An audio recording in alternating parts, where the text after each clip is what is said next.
¿Cuántas veces has maldecido en silencio mientras intentabas seguir las instrucciones de montaje de un mueble de IKEA? ¿Cuántas veces has recorrido ese laberinto de salas de exposición siguiendo flechas pintadas en el piso, llenando un carrito con cosas que no habías planeado comprar y terminando en la sección de perritos calientes con más artículos de los que habías presupuestado?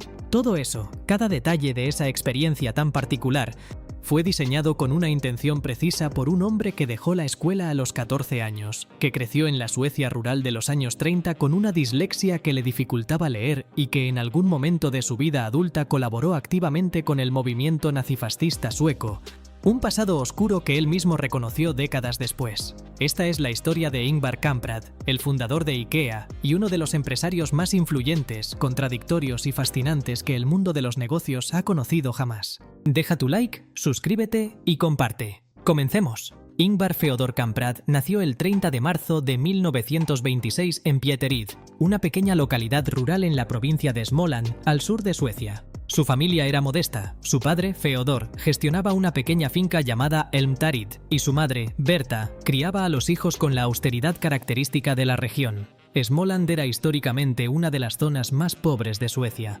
Una tierra de suelos rocosos y bosques espesos donde la gente aprendía desde niña que los recursos eran escasos y que cada corona gastada debía estar completamente justificada. Esa filosofía de austeridad radical, esa desconfianza casi física hacia el gasto innecesario, se instaló en Ingvar Kamprad desde su más tierna infancia y nunca lo abandonaría, ni siquiera cuando se convirtiera en uno de los hombres más ricos del planeta. Ingvar tenía dislexia desde pequeño, lo que le complicaba significativamente el aprendizaje en un sistema escolar que no estaba preparado para atender esa condición, pero la dislexia no lo hizo pasivo ni resignado. Lo que le costaba leer lo compensaba con una capacidad extraordinaria para observar el mundo que lo rodeaba, identificar oportunidades donde otros no las veían y actuar sobre ellas con una rapidez que desconcertaba a quienes lo conocían. A los 5 años ya vendía fósforos a sus vecinos, comprándolos en grandes cantidades en Estocolmo para revenderlos individualmente con un margen de ganancia en su aldea rural. A los 7 vendía flores. A los 9 vendía decoraciones de Navidad y semillas. Ingvar Kamprad era emprendedor antes de saber lo que esa palabra significaba. En 1943, cuando Ingvar tenía 17 años, su padre le dio una pequeña cantidad de dinero como recompensa por sus buenos resultados escolares, a pesar de las dificultades que le generaba la dislexia. Con ese dinero, Ingvar fundó IKEA. El nombre era un acrónimo de sus iniciales más las iniciales de la finca familiar Elmtarid y de la aldea Agunarid donde vivía, y de Ingvar, co de Kamprad, e de Elmtarid, a de Agunarid. En sus inicios, IKEA no vendía muebles, vendía de todo: bolígrafos, carteras, marcos de cuadros, relojes, joyería barata, medias de nylon. Era un negocio de venta por correspondencia a través del que Ingvar vendía productos de bajo precio a los campesinos de Småland que no podían desplazarse fácilmente a las tiendas de las ciudades. Aprovechaba el camión de reparto de leche local para distribuir los pedidos. La logística creativa era su talento natural. Los muebles llegaron a la historia de IKEA casi por accidente en 1948, cuando Ingvar empezó a incluir artículos de mobiliario básico en su catálogo de venta por correspondencia. La respuesta fue tan positiva e inmediata que en pocos años los muebles se convirtieron en el producto principal. En 1951, Ingvar publicó el primer catálogo específicamente de muebles IKEA, una publicación impresa que se enviaría gratuitamente a los hogares suecos y que se convertiría en una de las publicaciones más distribuidas del mundo occidental durante décadas. La idea central del catálogo, mostrar los muebles en ambientes reales y habitables en lugar de sobre fondos blancos de estudio, era revolucionaria en la industria del mobiliario de la época. Ingvar quería que la gente se imaginara los muebles en su propia casa,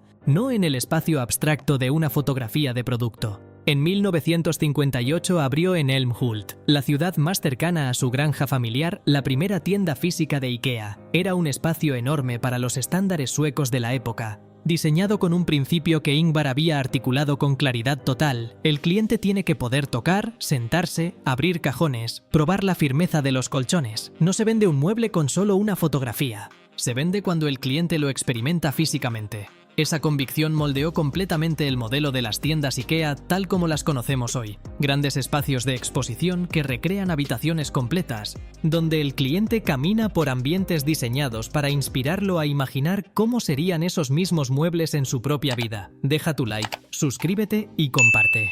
La innovación que realmente distinguió a IKEA del resto de la industria del mueble llegó a principios de los años 60 con una idea que hoy parece obvia, pero que en su momento fue genuinamente revolucionaria: el mueble plano. Un diseñador de IKEA llamado Gillis Lundgren estaba intentando meter una mesa en el maletero de su coche y, al no conseguirlo, le quitó las patas. En ese momento nació el concepto de flat pack: muebles diseñados para ser transportados desmontados en cajas planas y ensamblados por el propio comprador en su casa. Las ventajas eran inmediatas y múltiples. Los costos de transporte se reducían drásticamente porque se podían apilar muchas más piezas en el mismo espacio. Los costos de almacenamiento bajaban de forma considerable y el precio final para el cliente disminuía de manera significativa. El comprador asumía el trabajo del montaje como una compensación directa por pagar menos. Esa transacción implícita funcionó perfectamente durante décadas y sigue funcionando hoy. El manual de instrucciones de IKEA, completamente visual y sin palabras para funcionar en cualquier idioma del mundo, se convirtió en uno de los documentos más reconocibles del siglo XX, universalmente incomprendido y universalmente utilizado al mismo tiempo. Pero hay una sombra en la historia de Ingvar Kamprad que es imposible omitir sin faltar a la verdad. En su juventud, durante los años 40, Kamprad fue miembro activo de un movimiento juvenil nazifascista sueco llamado Svensk Socialistisk Samling. Continuó manteniendo vínculos con círculos de extrema derecha de su país hasta bien entrados los años 50.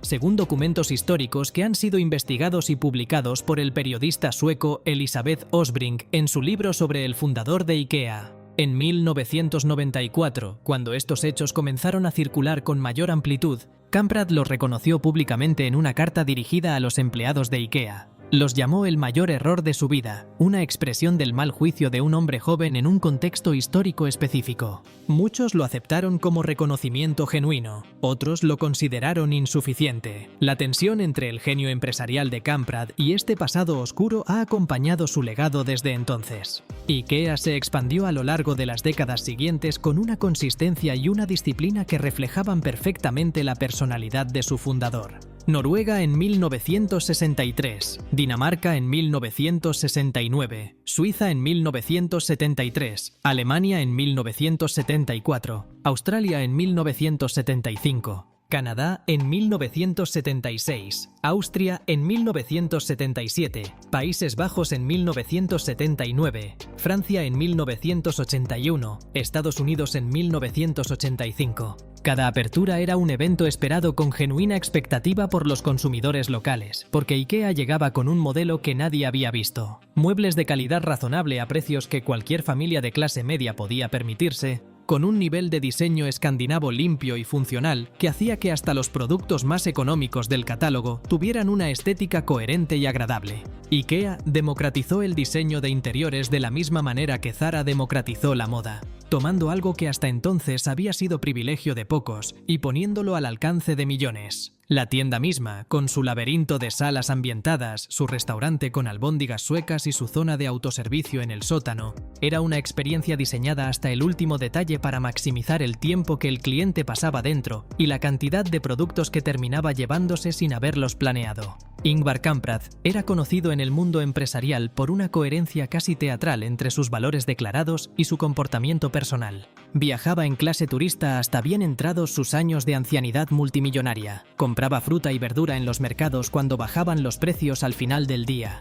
Conducía un Volvo viejo que se resistía a cambiar por un modelo más nuevo. Usaba la ropa hasta que se desgastaba. Cortaba el pelo en escuelas de peluquería donde los estudiantes practicaban a precio reducido. No era una actuación para la prensa. Era la filosofía de Smoland llevada hasta sus últimas consecuencias lógicas por un hombre que nunca olvidó de dónde venía ni qué significaba el valor real del dinero cuando se tiene poco. Esa austeridad extrema se convirtió en parte de la cultura corporativa de IKEA. Reducir costos en todo lo que no aporte valor real al cliente era considerado una virtud, no una limitación. Las oficinas centrales de IKEA en Älmhult eran notoriamente simples. Los empleados de todos los niveles volaban en clase turista. La empresa rechazaba el despilfarro como principio fundacional, no como política circunstancial. Ingvar Kamprad falleció el 27 de enero de 2018 en su residencia de Suecia. A los 91 años, dejó detrás una empresa que en el año de su muerte facturaba más de 38.000 millones de euros anuales, que tenía más de 400 tiendas en más de 50 países y que empleaba a más de 200.000 personas en todo el mundo.